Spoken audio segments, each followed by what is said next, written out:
"I'll be happy enough for both of us," said my sister, who stole John from me. She sent me an invitation to her wedding with John, trying to show off. "But Mom and I will go," I said. "We'll show her a real spectacle." Normally, my parents are kind and rarely angry, but it seems they've had enough of my sister's wrongdoing. Attending the wedding with a fearsome smile, the ceremony turned into a nightmare. My name is Hannah Turner. I'm 24 years old. I work as an illustrator. I'm newly married, not even a year into marriage, and my relationship with my husband, John, is strong. We met through a friend and didn't take long to start dating. He proposed at a restaurant with a beautiful night view. Our wedding was blessed by family and friends, a ceremony filled with smiles. One day, as I was about to send John off to work, I noticed he left his smartphone in the living room and brought it to him. "John, you forgot your phone," I said, handing it over. He took it slightly panicked. "Thanks, that really helps. See you later," as he rushed out. I felt something was off about his haste. That was the beginning. After that, John started to carry his smartphone with him at all times, even at home. Suspicious, but I couldn't believe John would cheat, right? We've been getting along well without any major issues, so I reassured myself that everything would be fine. However, my trust was soon shattered. After finishing hanging the laundry, I returned to the living room and noticed a notification on my phone. It was an email from an unknown account. "Hey, long time no see. How have you been?" It seemed like someone I knew, but I've heard of scams pretending to be acquaintances, so I decided to ignore it. If it was important, they'd call, I thought. "Hey, don't ignore me. I can see you've read it. Ignoring your sister. That's just like you, always so mean." The moment I closed my phone, it rang, and the message was from the same unknown account. Calling me sister. Indeed, I have a sister named Sally. But she's a troublemaker in many ways. Financial issues, Sally often borrowed money from friends for various reasons, and then cut off contact without repaying them, leading to my parents and me frequently facing the backlash. However, because she was their daughter, my parents ended up repaying her debts. Next, there were complaint issues. Sally would immediately lodge complaints over the smallest inconveniences. Her manner of complaining was terrible. She would hurl abuse and even force those who came to apologize to kneel, making her an extremely problematic customer. Then there were issues with men. Sally loves men, particularly those who were taken. She didn't care if it was a friend or a family member. If she set her sights on a man, she'd pursue him, indeed causing friction with friends and the fallout often landing on me and my parents' doorstep. It's because of her behavior that I wanted nothing to do with Sally, and we have been out of touch since she left home.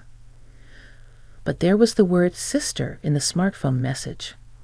If it was really her, I had a bad feeling and hesitated to reply, deciding to leave it be. Whether it was Sally or some imposter claiming to be my sister, I wanted no part of it. However, my phone kept pinging annoyingly until I decided to open it to block the sender. What I found was shocking. "Ignore me all you want, but John is mine now. So hurry up and divorce him, okay? Thanks for finding such a great catch for me. From today, John won't be returning to you. I'll send over the divorce papers." Accompanied by a photo of John and Sally together, I didn't need confirmation to know it was true. My hands trembled as I sat down, overwhelmed by shock to the point of feeling faint. Following Sally's words, John never returned home, and all I received was the filled-out divorce papers. Attempts to contact John were met with complete silence. Suddenly stripped of my happiness, I was overwhelmed with sadness, anger, and became emotionally unstable. Why, John? I spent days in tears. After a few days of calming down, I decided to contact Sally. "What's your intention?" "Let me talk to John. You've been ignoring me all this time, and now you contact me without even a hello or apology." "What's your intention?" "Excuse me? You're the one who should be apologizing. Just send John back here for now." "No way. He doesn't want to come back. He says he loves me far more than he ever loved you. And why should I apologize?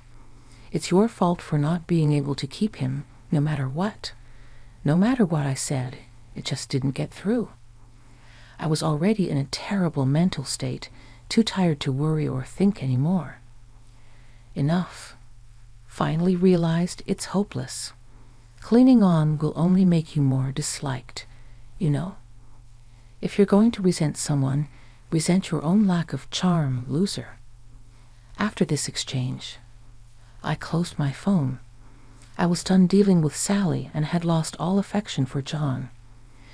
Before I knew it, I had signed the divorce papers, and just like that, my once happy marriage came to an end. My life became a mess after that. Perhaps due to the severe mental damage, I struggled to eat, feeling more exhausted than usual. I looked so haggard that my coworkers were worried, and though I tried to assure them with a smile, it seemed my body and mind were reaching their limits. Eventually, I collapsed at work, waking up in the emergency room.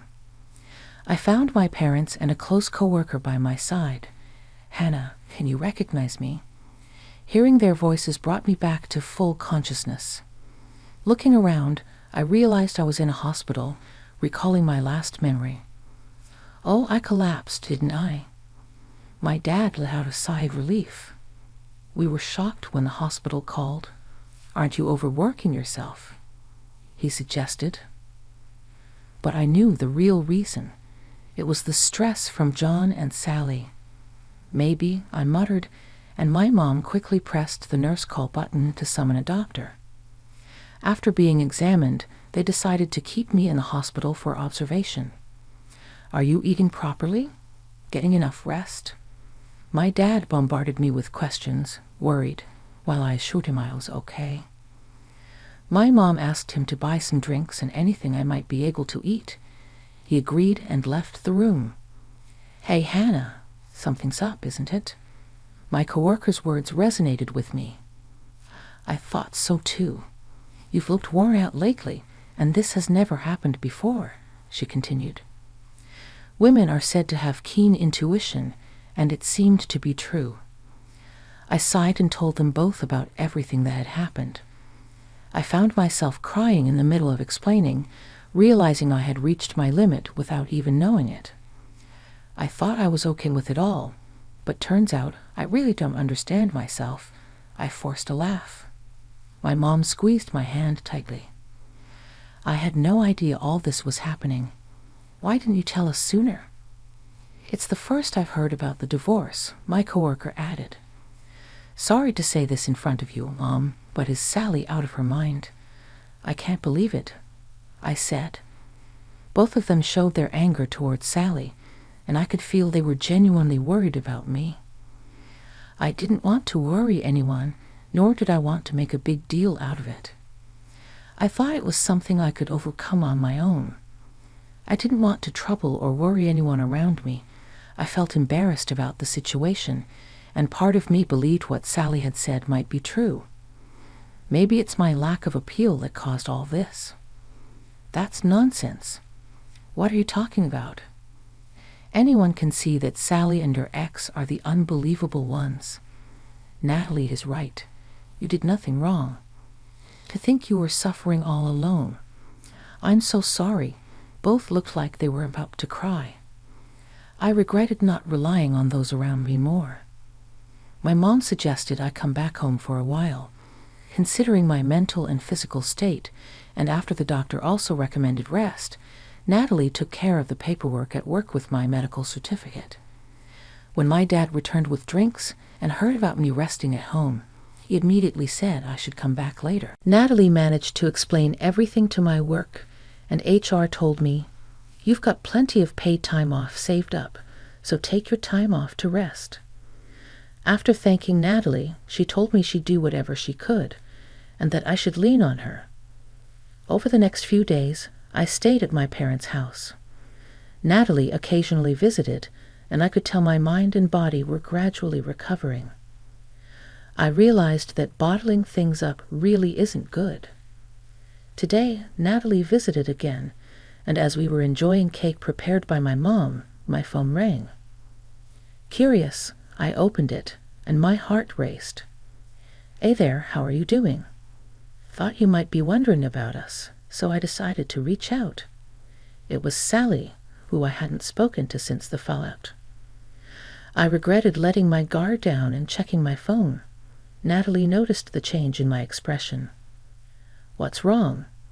Are you okay?" Yeah, I'm fine," I replied, but it was clear something was off.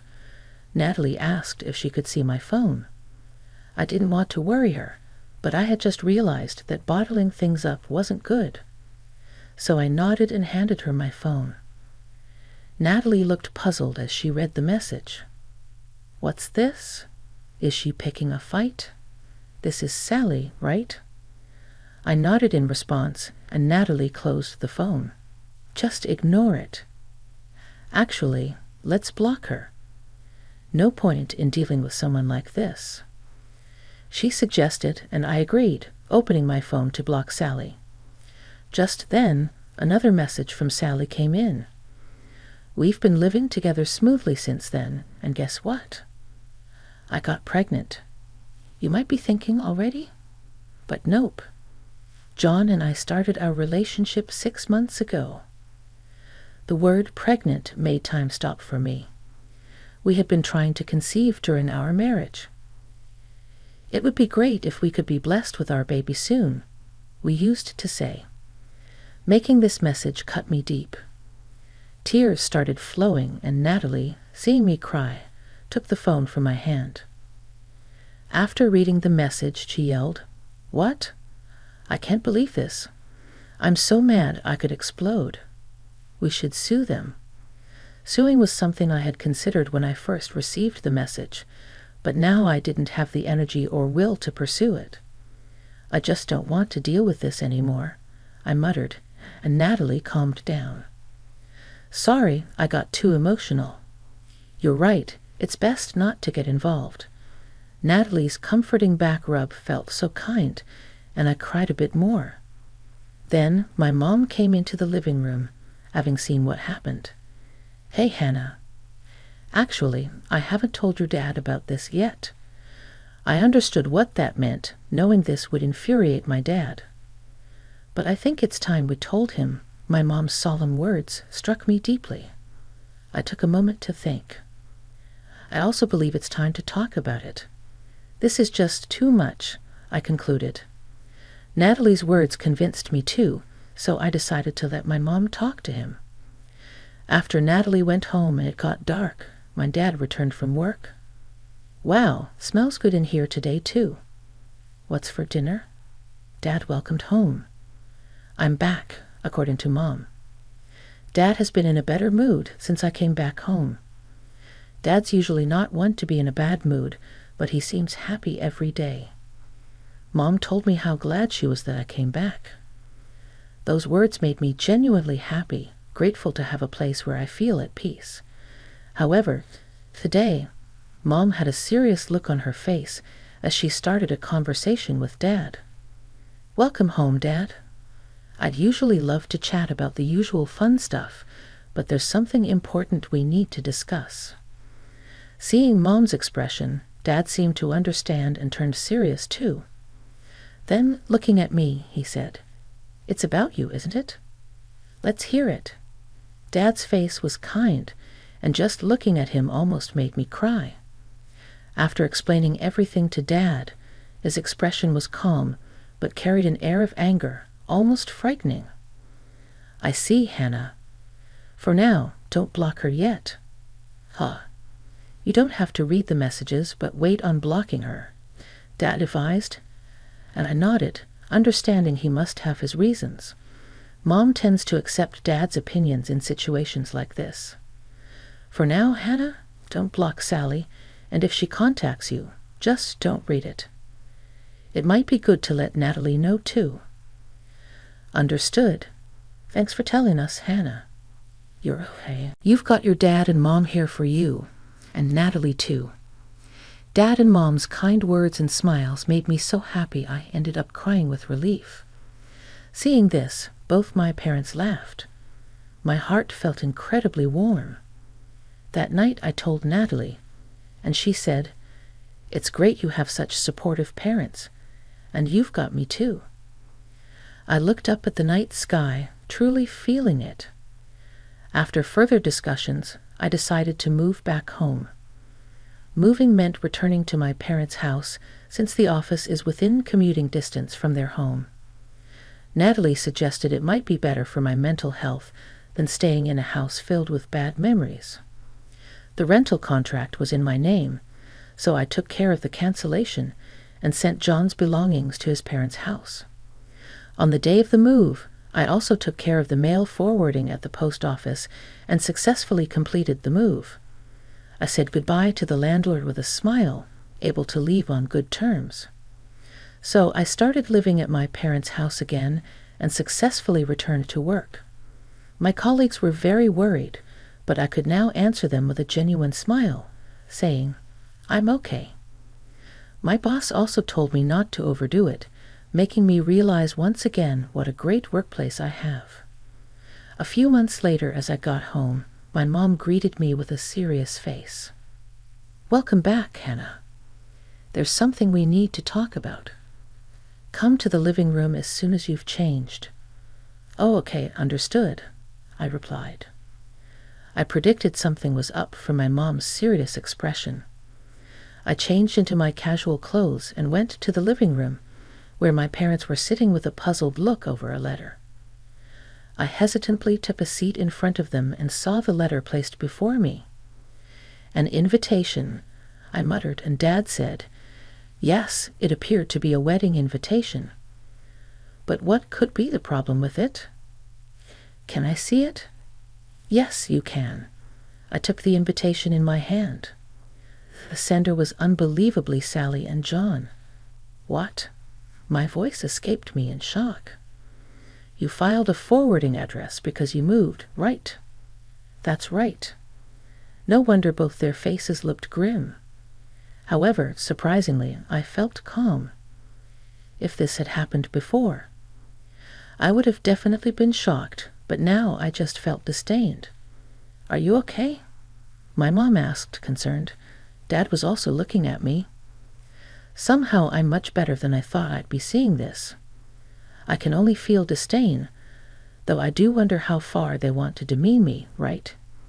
Even if she's my daughter, this is beyond what I can tolerate. I'm glad Hannah isn't as shocked as we feared, but still, this is going too far. I could see flames behind my parents. I'm grateful for my dad and mom who are angry for my sake. "It's addressed to me? I don't have to go, right?" I asked, and my parents looked me straight in the eye. "Mom and I will go. We'll show them what hell looks like." What seeing my usually gentle parents this angry was a first for me, and it made me uneasy. "But this is addressed to me." "Well, we are the parents of the bride. It would be rude not to attend, right?" "Exactly. Our daughter's wedding. Looking forward to it," Mom said. "Yes, really." My parents exchanged smiles. I could only give a forced smile. When I told Natalie about it, she didn't seem surprised at all. "Aren't your parents right? If you're related to the bride and groom, you have to attend." But wow, a wedding, huh? I could tell she was smirking even over the phone. Everyone around me is strong, but they're also scary when angered. "On the day of the wedding, are you really going? Are you sure?" Watching my parents prepare to attend the wedding, I asked anxiously, "Why worry?" "There's nothing to be concerned about," my mom said with a smile. But her eyes weren't smiling, which made me nervous. Dad had a similar reaction, dismissing my worries as they continued their preparations. I hoped it's okay, ignoring my concerns. The sound of a car arriving could be heard. I went to check if they had called a taxi, only to find a familiar car parked outside. And who should get out but Natalie? "Natalie, what are you doing here?" I blurted out as I opened the door, seeing her dressed in a party dress, looking glamorous. "Good morning. Are your dad and mom ready?" No answer to my question. "What? I'm attending the wedding too." I was shocked by Natalie's statement. When my parents came out of the house, I asked them what was going on. It turned out that one of John's relatives is a friend of Natalie's, and after learning about the situation, she was invited to attend as his relative's girlfriend. My parents didn't object. Instead, they seemed enthusiastic about going together. As I wondered what they were thinking, Natalie said, "I can't just stay quiet after what happened to Hannah. You understand, right?" Though I was anxious, I agreed. Then my parents and Natalie left for the venue in the same car. I felt maybe I should go too, but Natalie seemed to read my mind and said, "If you want to see, I can show you through a video call." I decided to stay home and rely on them. Curiosity got the better of me. So I contacted Natalie for a video call. Upon arriving at the venue, my parents and Natalie went to the reception. Natalie was listed thanks to John's relatives' arrangement, but my parents weren't on the guest list since they weren't invited. The receptionist went to confirm their names, and then Sally appeared. Sally was surprised to see my parents and couldn't hide her confusion. "Why are you here?" "Why?" "We're the parents. It's natural for us to come. There was some mistake, and we didn't receive an invitation," my parents said, which made Sally force a smile. The invitation was meant for Hannah." "Yes, we were surprised when Hannah told us. We had no idea about the wedding since Hannah couldn't make it today because of work. We came instead. Sending an invitation to Hannah is fine, but you should have sent one to us too. It wouldn't look good without the bride's parents, right?" My dad mentioned the lack of invitation twice, although I couldn't see my parents' expressions through the video call Natalie was sharing. I could imagine. "Yes, I am your daughter after all. Of course, you'd be happy." Sally seemed to genuinely believe my parents came for her sake. I thought she was delusional. Then John appeared. He turned pale at the sight of my parents. "Relax, John. They came to celebrate with us. They must really love me, especially since Hannah is like that," Sally reassured John, who seemed relieved and greeted my parents with a smile. John's parents also joined in, and the atmosphere became friendly and warm. Seeing my former in-laws chatting happily, a memory of being fondly cared for by them stings a bit.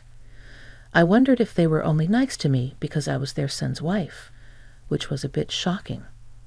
Maybe it was indeed the right decision not to go, I murmured. Then the scene shifted to the ceremony and then to the reception. At the reception, Sally and John made a happy entrance. Natalie occasionally asked me if I was okay, but I was surprisingly fine watching the two of them. Responding, "I'm okay." More than anything, I was worried about my phone's battery, but she reassured me she had a portable charger well prepared indeed. When it came time to read the letter of gratitude to the parents, Sally started panicking because she hadn't expected her parents to come. Seeing this, my parents asked the MC for the microphone. Today we weren't actually supposed to come, so it's understandable that Sally wasn't prepared. As a surprise from us, we'd like to convey a message to our daughter, Sally. The venue erupted in applause. Sally, seemingly relieved by the save, smirked and clapped. "Dad, I'm so happy." Her exaggerated gratitude was irritating. I continued watching, feeling uncomfortable. My dad then started something unbelievable with a smile. "Our surprise from us to you is this," he announced, and suddenly the doors of the reception hall opened, revealing several men standing there. They all were looking outraged. I watched over the scene, wondering what's going to happen. Sally turned pale at the sight of them. Our Sally is so charming that she has received affection from many men.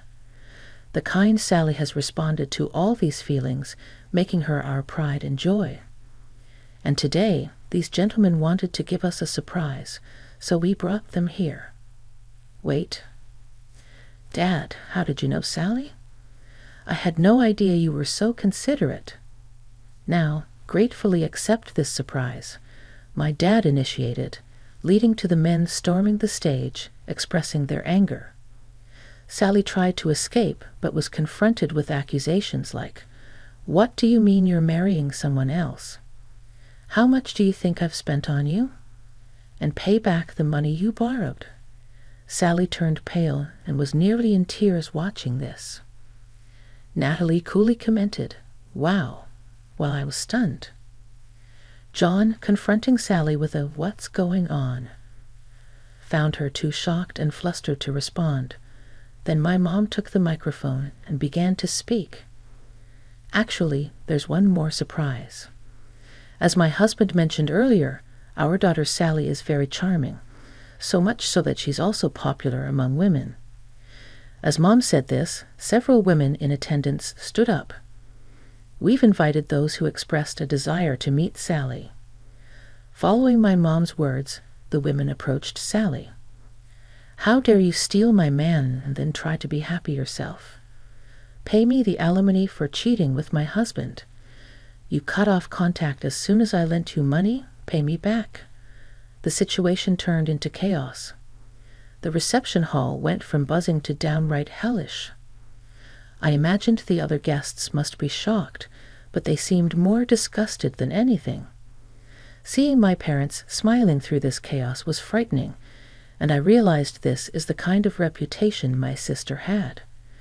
In the midst of this uproar, someone took the microphone.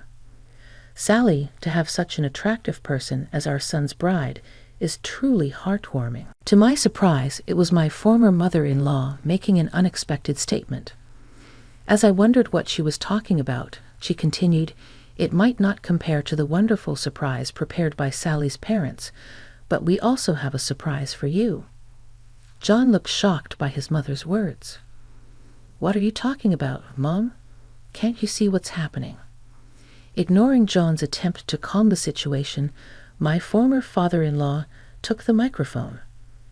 "First, we'd like to thank Mr. and Mrs. Sally's parents for such an appropriate surprise. Actually, I run a business, and we've decided to remove John from his successor position. This is our surprise for you." "What?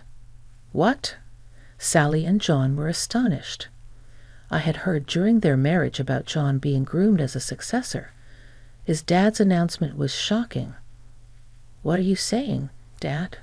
You've made your own choices, cheated by your own will, divorced by your own will, and remarried by your own will.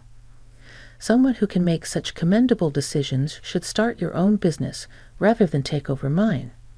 Don't decide on your own. You said I was the successor." John's eyes widened in panic. "No, we are serious. You're already splendidly independent. Use that judgment to live your life from now on, together with the wonderful Sally." Exactly. Having a son who can make such self-centered decisions, I couldn't be prouder. My jaw dropped. My former in-laws seemed to be laughing like my parents, but their eyes weren't smiling. They seemed pretty angry. Natalie was chuckling upon hearing this. Serves them right. I can barely hold back my laughter. "I'm just speechless," I said, and Natalie filled in on what had happened while I was away. My former in-laws had come to apologize. They'd really thought of me as their own daughter and my parents, and they had planned this surprise revenge together. Natalie had been in touch with my parents and had also heard the story from John's relatives, so she knew everything. Hearing this made me tear up, realizing I had so many people on my side. "You're not alone. So many people care about you, Hannah. How could we stay silent when someone important to us is hurt?" Yeah, I cried and couldn't speak properly, just nodded. "Thank you," when I finally managed to say. "Thank you." I saw my parents and former in-laws smiling kindly at me through the screen. The chaos continued at the venue, with the staff trying to intervene in the disastrous situation. Then a man stood up and walked towards the stage. He stood in front of John, then John collapsed to his knees. Apparently after being told something by the man returned to his seat. "Hey, what did that man say?" Can't really tell from this distance unless he uses a mic. Maybe I should go ask him directly," Natalie said and moved towards the man with her phone. "Excuse me," as Natalie approached, the man turned around. I was startled. "Uncle?" Yes, it was my dad's brother, my uncle. Natalie showed him the screen, and seeing me, my uncle was surprised and very happy. "Hannah, are you doing all right? I heard about today from your dad. It must have been tough. Thanks for worrying about me, but I'm okay. By the way, what did you say to John just now?" That this hotel is run by me, so I told him I'll be claiming damages. The reception hall is a mess because of the bride and groom." Hearing my uncle's words, both Natalie and I understood. That's why John turned pale. After talking with my uncle for a bit, I felt encouraged again. Trying to see Sally through the camera proved difficult due to the crowd of people surrounding her. This wedding had become anything but a celebration. Looking around, many guests had started to leave. Among them were some of John's colleagues I recognized, but even that colleague left the venue with a puzzled expression. I thought to myself, well, that figures, feeling somewhat relieved. The wedding ended in disaster, with Sally and John looking pale and exhausted at the end. And now the bride and groom will exit, the MC announced. But by then, almost all the attendees had left, and the only ones clapping were our parents, former in-laws, Natalie, and some of John's relatives. When my parents returned home, I went out to greet them, and surprisingly, Natalie and John's parents were with them. I was a bit shocked but bowed to my former in-laws.